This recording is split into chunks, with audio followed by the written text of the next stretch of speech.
In this video, I'm going to tell you what I know about security cameras.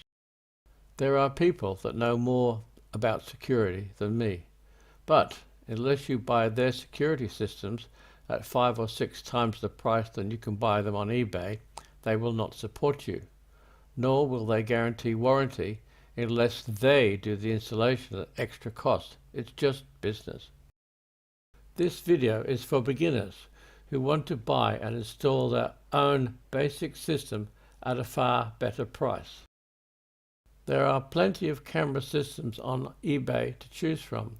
This video is about the basic wired analog system with cable from the camera to the DVR recorder. But before we get started, we need to talk about the extras you will need that don't come with the usual camera kit.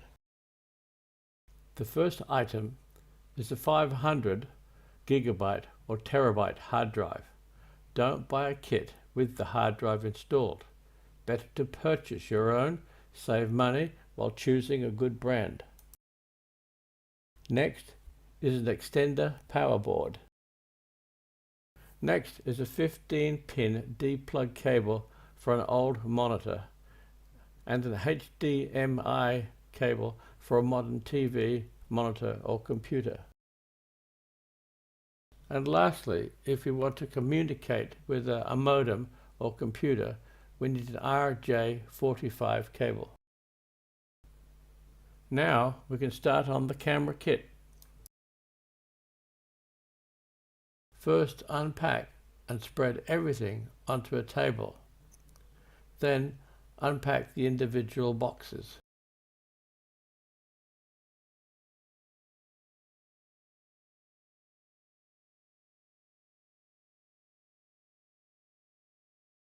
In this kit, I've got 4 cameras, 2 plug-in power packs, and some fitting for installing the cameras. We've got 4 cables for the 4 cameras and a 4-way power splitter cable, a mouse, and the 15-pin cable that doesn't come with the kit, and the DVR. Most DVRs have a QR code so you can download apps for your mobile phone and a serial number worth noting down somewhere. DVRs have 2 screws on each side, hold the casing in, and sometimes 1 screw on the rear. On the back we have 8 inputs for cameras, but only 4 cameras, so we can always add one at a later date. We've also got an HD out, an audio in out, 2 USBs, an RJ45 slot. On the front we've got the controls for the menu changes, but it's easier to do it using the mouse. Now it's time to remove all the screws and lift the lid from the back and gently slide it back.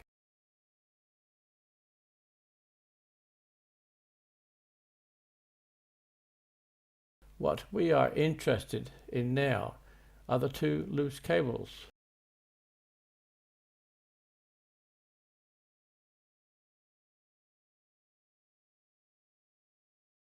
The small red cable is the data cable for the hard drive, and the larger cable is the power for the hard drive. The 2 connectors on the hard drive are keyed, so there's only one way you can put the cables in.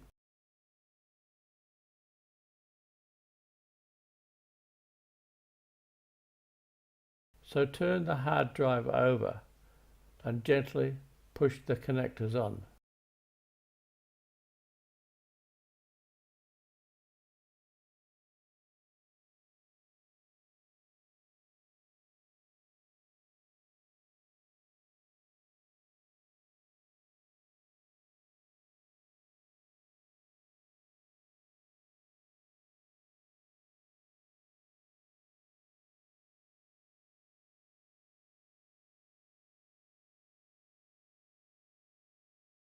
Now it's time to screw the hard drive to the DVR casing. In a pinch, you can use the two black screws from the DVR lid. One of the two plug-in power packs is going to power the DVR. The second one is going to be attached to the four-way power splitter to drive the cameras. Now it's time to check the cameras. I've chosen dome to suit my particular needs. On each camera I've given it a number, 1, the other 2, 3 and 4. And on the cable that's going to be attached to that camera I've also put the same number. This will make sense later on.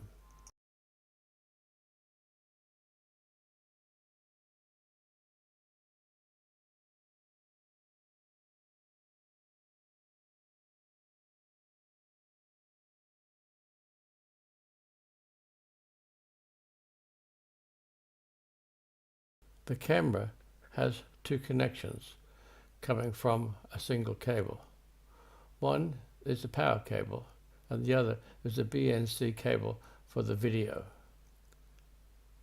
On the cable supplying the camera is a female on one end but a male on the other, and it's careful to note this when you're doing the installation.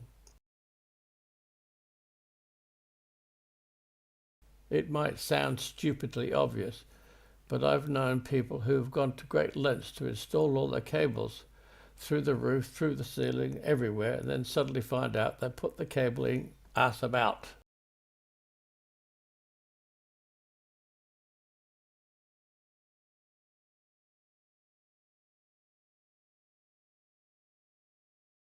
On the other end of the cable, the yellow BNC goes to the DVR on position number 1 to match the camera number 1.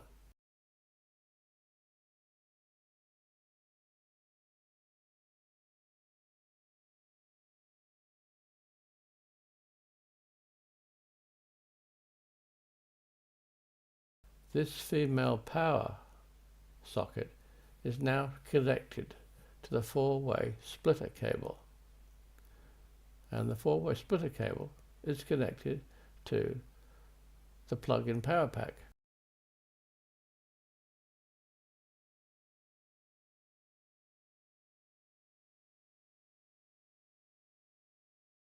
This single power pack with a four-way splitter will supply all 4 cameras.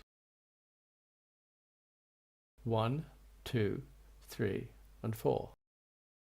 So connect all cameras as shown.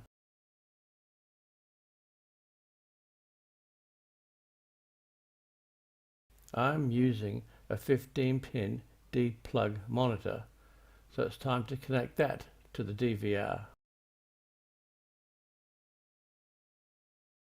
Position all the cameras facing upwards and make sure you've plugged the mouse into a USB port.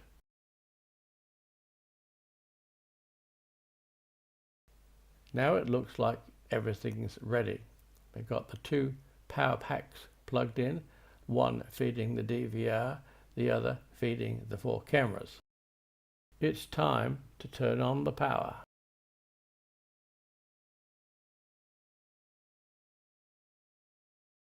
All 4 cameras are working normally and we clearly see the ceiling.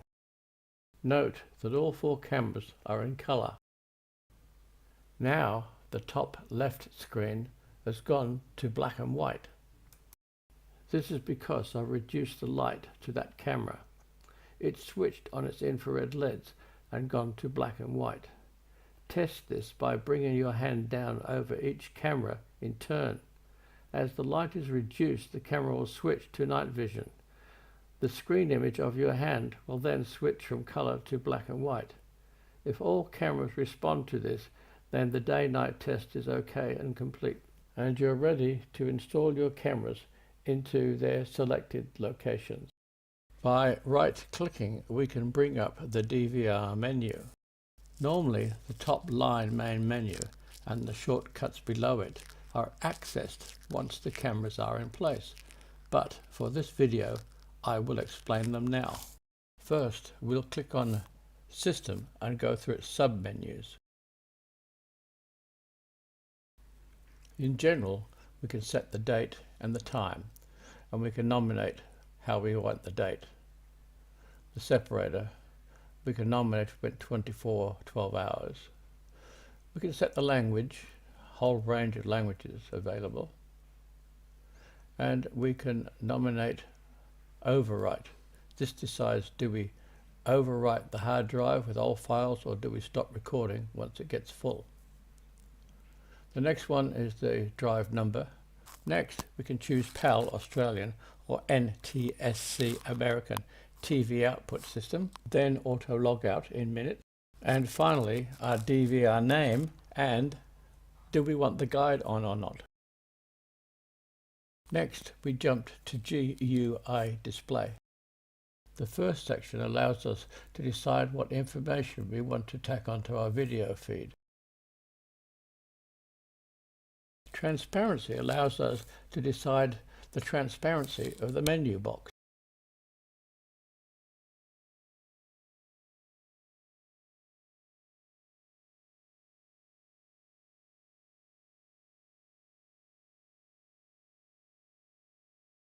Just below, we can set the resolution.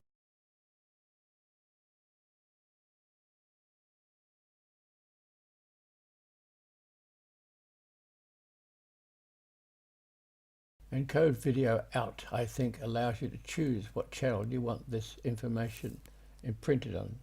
Try it out for yourself. Time display allows real-time display on the screen. And title allows you to name each camera, example, kitchen, hallway. Next, we jump to digital. Channel status tells us what is the maximum resolution, the resolution, the frame rate, and how many cameras we've got. Obviously, we've got 4. Channel type allows us to select just that. Probably better just leave it on 8, which we've got. We could possibly choose 4 to squeeze and get rid of the other 4 temporarily. Next, we choose encode. This allows us to set the operation of each camera either one at a time or all at once. We can set the video compression, the resolution, and the frame rate.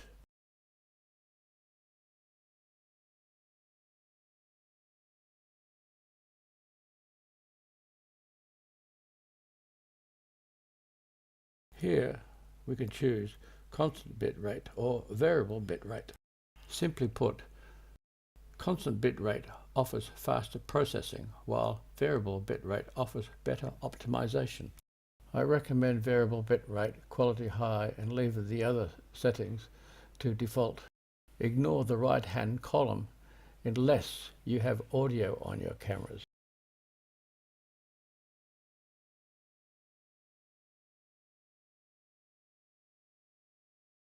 This PTZ control panel is for pan, tilt, zoom cameras, which we don't have, so we can ignore it.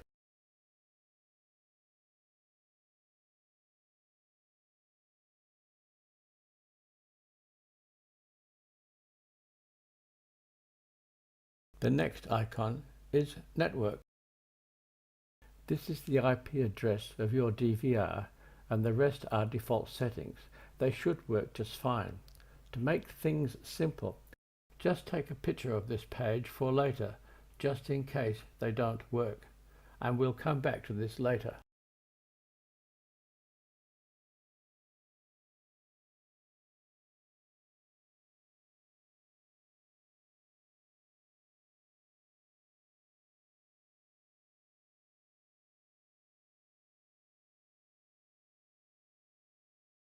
The next icon is RS-232.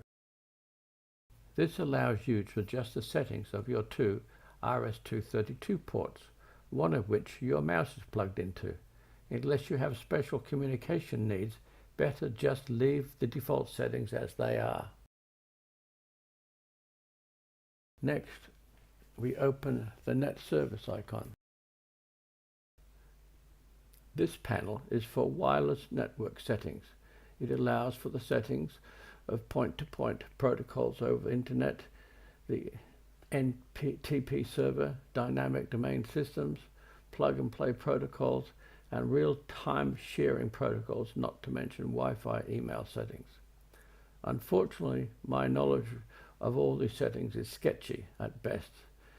If you need to set these protocols up, I'm afraid you will have to seek help elsewhere.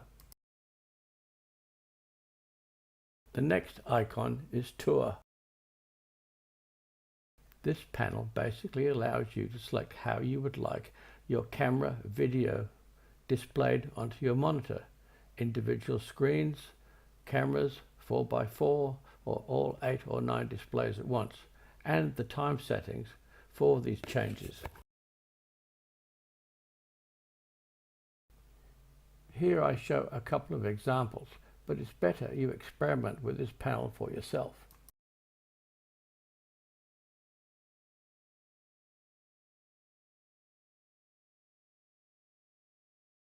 First, we have a panel of 9. Then it switches to an individual panel, number 1, number 2, number 3, number 4, and then back to 9. Now we leave this panel of icons and go back to the main menu. Then select Alarm, then Motion Detect. On this panel you can select all or a given camera and its sensitivity, and which cameras will record if this particular camera is triggered. For example, camera number 1 is at the front of the hall, number 2 is at the back of the hall.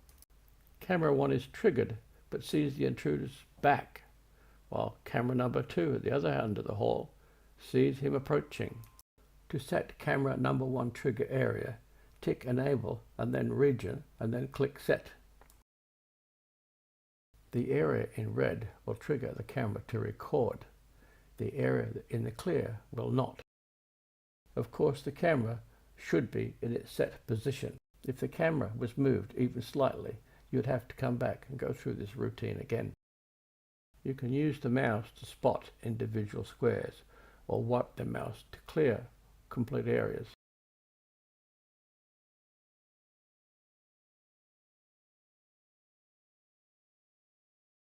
It's also possible, if a camera is triggered, to show a message, a buzzer, send email, or an FTP upload.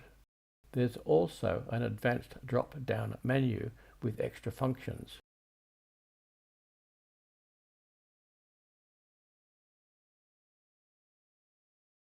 The next icon is Video Loss. This panel is very similar to Video Detect. Basically, if the camera is enabled but cannot be seen on the DVR's monitor, other cameras can be set to record.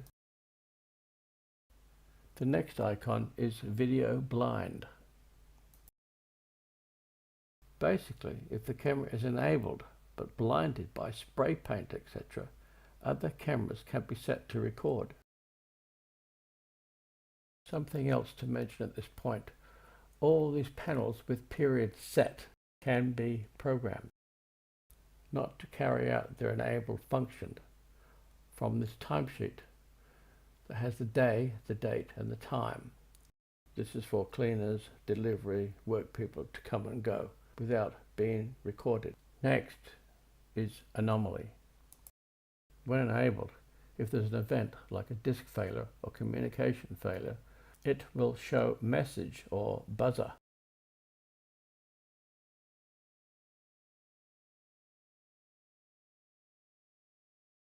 We have finished with this page and return to the main menu and then select Record.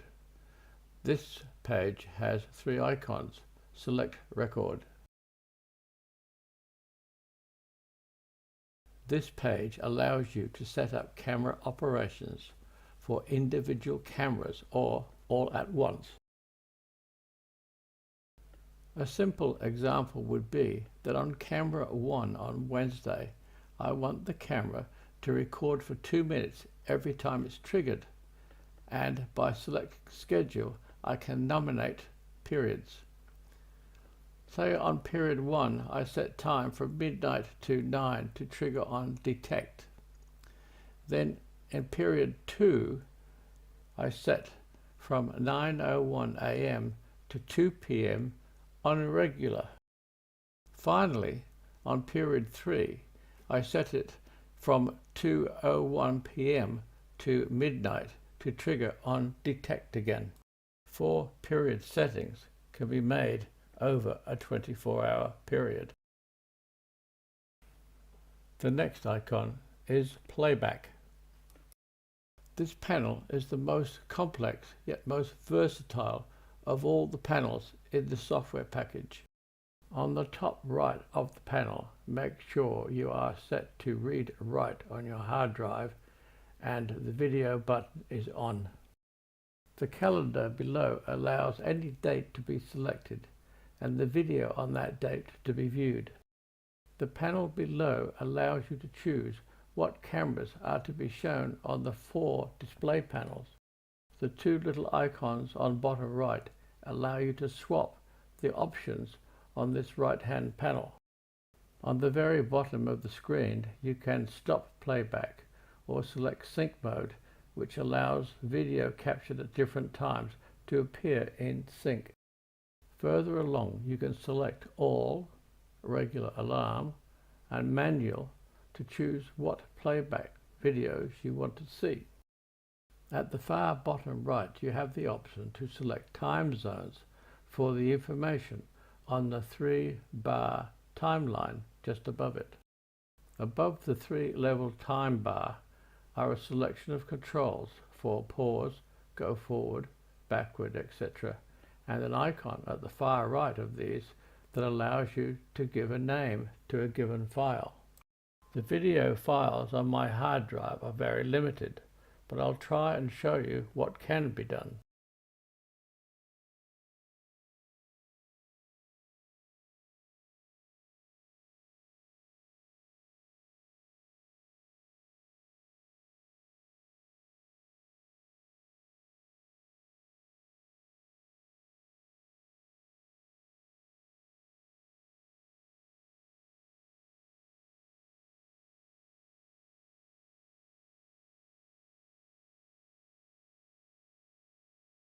The R on the right side of each file indicates it was regular, but it could be alarm or manual. By clicking on the icon just above the 7, I have the opportunity to rename a file.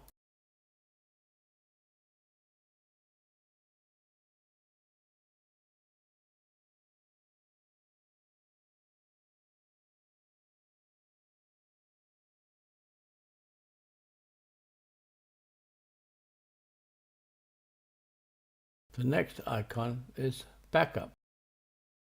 By inserting a memory key, this panel allows me to detect it, to erase it, and copy video files to it.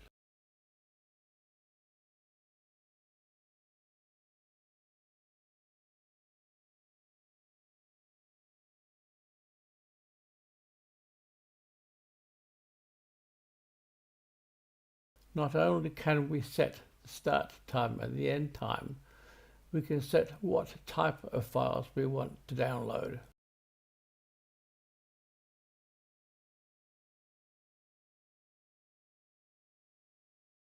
And the format.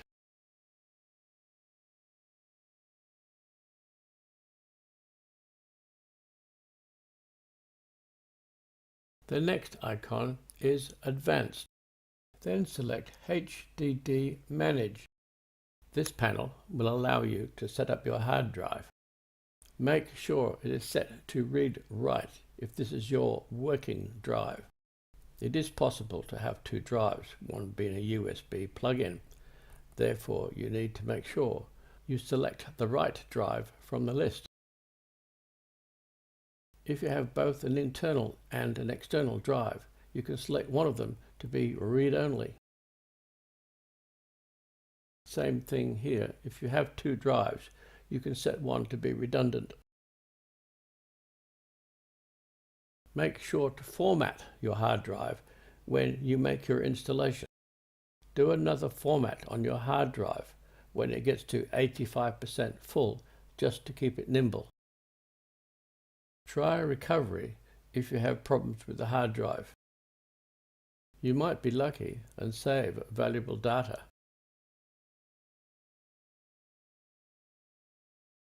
Next is count, and this one basically allows you to have more than one person access your security system. As administrator, you can choose to add or delete users with the panel on the right. And each user would have their own password to log in. This panel allows a remote user to log in with their username and IP address. Next is Output Adjust, and this one allows you to adjust the settings on your DVR monitor. If the image on the screen overlaps or is undersized, this is where you can adjust it.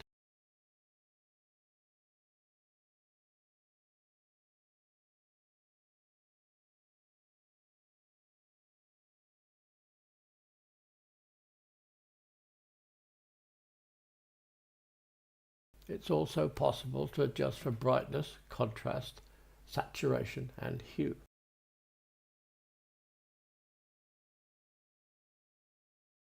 Next is auto maintenance. This allows you to reboot the DVR at a convenient time. This cleans out the software spiderwebs, keeping the system healthier, less prone to crashing. It also offers you the option to delete old files.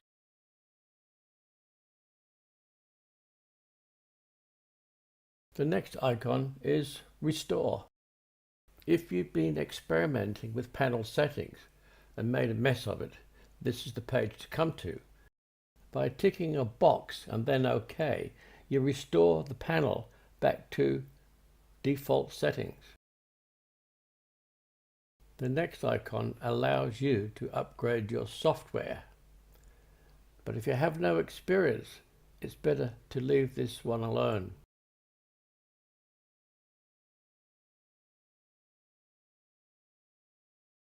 The next icon, Device Info, basically does just that. And for us, it has not much interest. Unless you have special requirements, the defaults are just fine. Finally, the last icon is Import Export. Unless you have experience or a special need, leave this one alone as well.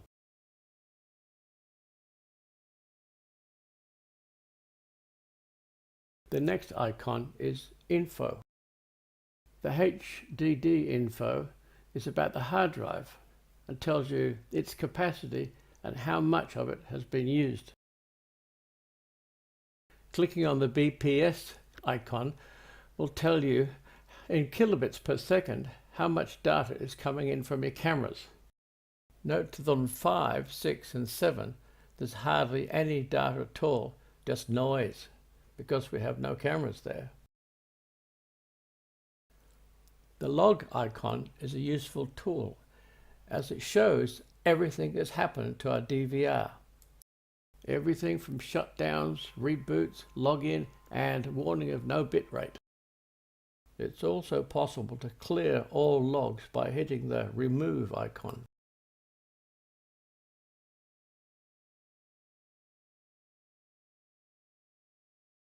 The version icon simply gives details about your DVR.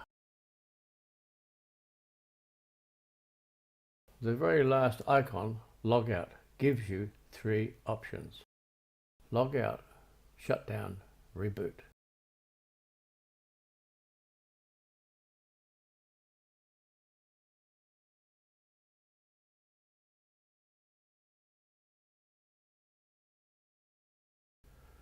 Coming back to network, as I suggested before, these settings would probably work. This is not my area of expertise, so I've tried to keep things simple as possible. While my methods may be looked down upon by those in the know, they work for me, and that's all that counts. All devices that are network capable have an IP address. In the case of this device, it's 192.168.132.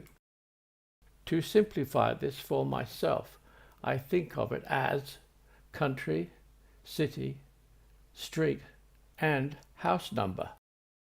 All devices that want to communicate with each other must be in the same country, the same city, and on the same street. Now we need to plug our RJ45 cable into the DVR and into a port in the modem. Usually, by default, the gateway to the modem is 192.168.1.1, head of the street, first house. And the way your DVR shouts out to see who is there is by pinging. When the gateway is pinged, it will send back 4 messages of 64 bytes and the time it took. It looks like we have success, but we'll try it again. Some DVRs might have the ping command in a different location, so just search around for it. But what if it does not work and your result looks like this?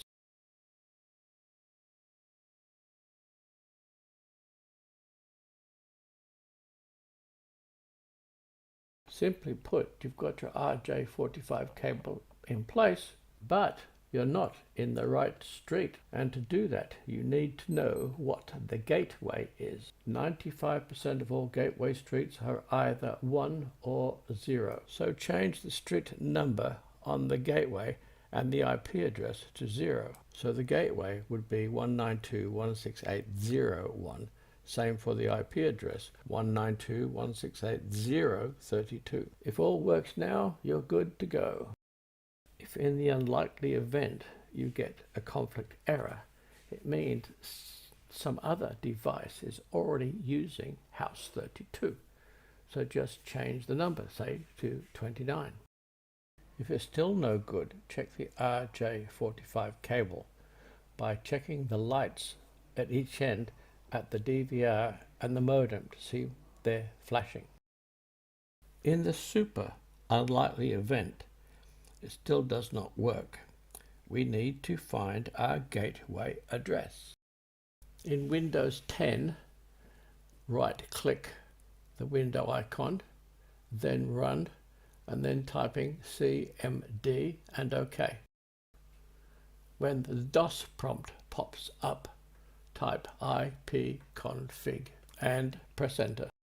IPv4 is my computer address.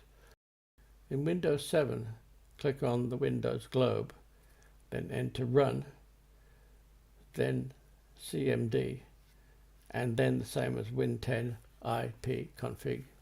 So it's important to note the details on your DVR should be the same as the subnet mask and the gateway, and even on IPv4, with the exception of the house number. Try and keep that on 32 if there's no conflict. Now it's time to log out and shut down. But hang on a little longer for a few more tips. The biggest problem with these type of systems is hiding the wiring. The big advantage is they can't be jammed by a Wi-Fi jammer. You might be living in a flat or renting.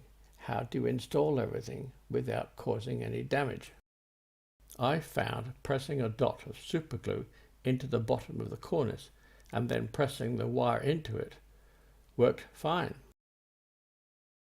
Then a coat of paint to match the room made the wire almost invisible. 16 by 10 millimeter trunking, carefully placed, made wiring almost invisible and easy to remove if moving.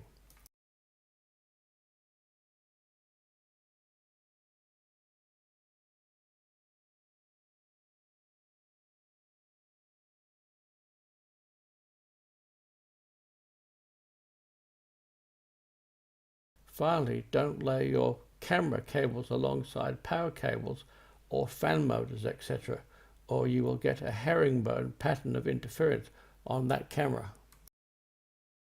I've blown past 76 years old long ago, and younger minds might be critical of my simplistic advice and views, but you're welcome to it if it helps. If it does, please drop me a like and I will try and make some more. Bye-bye.